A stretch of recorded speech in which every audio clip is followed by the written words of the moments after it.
Partner কর্তৃক আয়োজিত Dinajpur টিওটি batch 2-তে সবাইকে স্বাগত জানাচ্ছি। এখানে দেখতে পাচ্ছেন যে আমরা পার্টনারের একটি শেপ তৈরি করা হয়েছে এবং এই শেপে কিন্তু আমরা বিভিন্ন ধরনের সবজির গাছ এখানে দেওয়া হয়েছে এবং এখানে দেখতে পাচ্ছেন যে আমার হাতে বরবটি,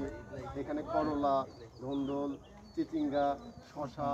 এরপরে এই পাশে কিন্তু আমাদের ছায়াযুক্ত স্থানে আমরা লাল শাক দেওয়া হয়েছে। তো এই যে এখানকার যে আমরা ফসলগুলো ফলাচ্ছি, দুই পাশে ঢেঁড়স দেওয়া আছে, এই ফসলগুলো কিন্তু সম্পূর্ণটা উত্তম কৃষি চর্চার যে অনুশীলনগুলো আছে 246টা অনুশীলন, এইগুলো আমরা ফলো করে এখানে কিন্তু এই ফসলগুলো ফলানো হচ্ছে, যেটা আন্তর্জাতিক মানের যে সবজি আমরা চাচ্ছিলাম, যেটা আমাদের নিরাপদ সবজি।